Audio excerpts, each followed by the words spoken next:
Hello student, आज change the voice का future tense के अकॉर्डिंग हम रूल सीखेंगे।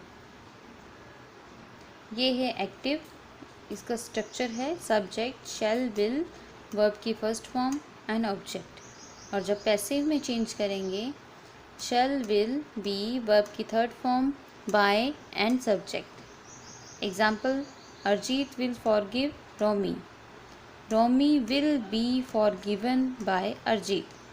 सिर्फ यहाँ पे बी एक्स्ट्रा लग रहा है। ये हेल्पिंग वर्ब जो हमारी टेंस बेस होती है वो तो लगेगी ही लगेगी। वर्ब की थर्ड फॉर्म तो पहले भी हमें नॉन है, बाय भी नॉन है, बस यहाँ पे बी एक्स्ट्रा लग रहा है। और नेगेटिव वाले में भी सेम स्ट्रक्चर रहेगा, बस एक्सेप्ट ये चेंज आएगा कि आपकी मेन वर्ब और हेल्पिंग वर्ब के मिड बिटवीन नोट लग जाएगा। और पैसिव में बी से पहले आ जाएगा। जैसे एग्जाम्पल है, दे विल, यहाँ पे नोट लिखना था, दे विल नॉट कंपेल हिम, तो हिम को फॉरवर्ड लाए, ही बन गया, he will not be compelled bye them. Okay, simple future का जो नेक्स्ट रूल है वो इंटेरोगेटिव है। जैसे कि उसकी एक्टिव की स्ट्रक्चरिंग है subject will shall, will, subject, verb की first form, object and interrogative sign. Passive में भी हमारी हेल्पिंग वर्ब बाहर ही रहेगी, ऑब्जेक्ट आ जाएगा और बी का यूज़ करेंगे हम, वर्ब की third form, by and subject. Example है, will they bring some gifts, will some gifts be brought by them, by 2 बार लगा दिया, बाय देम, और लास्ट में इंटरोगेटिव साइन हमें ज़रूर लगाना। अब इसके बाद हम फ्यूचर कंटिन्यूस नहीं करेंगे। फ्यूचर कंटिन्यूस में ये है कि उसकी टेंस की जो स्ट्रक्चरिंग है उसमें ही कैसे होता है, सब्जेक्ट विल शैल, वर्ब की फर्स्ट फॉर्म और विल शैल, बी आ जाता है उसमें ऑलरेडी पहले और वर्ब की फर्स्ट फॉर्म आ जाती है विद आईएनजी। ना वहाँ पे बीइंग लग सकता है, बी ऑलरेडी है, हम उसे बीज में कन्वर्ट कर सकते हैं, इसलिए हम उसको चेंज ऑफ वॉइस के अंदर नहीं यूज़ करते, उसका फॉर्मेशन नहीं कर पाते। डायरेक्टली हम चलेंगे फ्यूचर परफेक्ट टेंस पे। फ्यूचर परफेक्ट टेंस में सिंपल की स्ट्रक्चरिंग ये है, subject, shall, will, have, verb की third form, object and interrogative नहीं लगेगा इसमें, ये अभी सिंपल कर रहे हैं हम।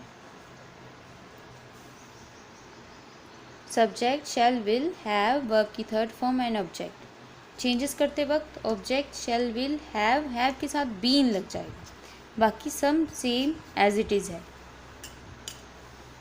जैसे आई विल हैव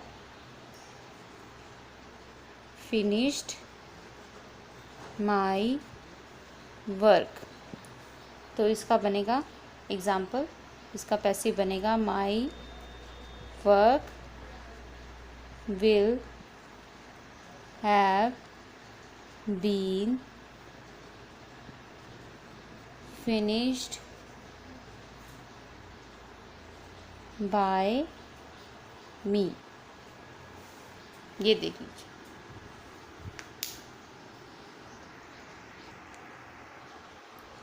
अब नेक्स्ट है फ्यूचर परफेक्ट का नेगेटिव। अफर्मेटिव हम कर चुके, अब नेगेटिव स्ट्रक्चरिंग है, subject, helping verb shall, will को बोला जाएगा यहाँ पे, नॉट, हैव, वर्ब की थर्ड फॉर्म एंड ऑब्जेक्ट। अब नोट के बारे में थोड़ी सी यहाँ कॉम्प्लेक्शन है, नोट की प्लेसमेंट के बारे में।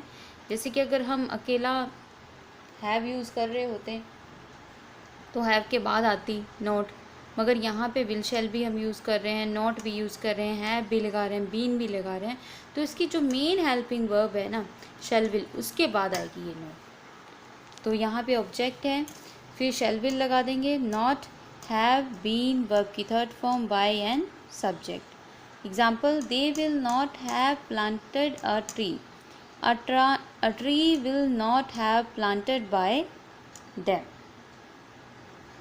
आसान है।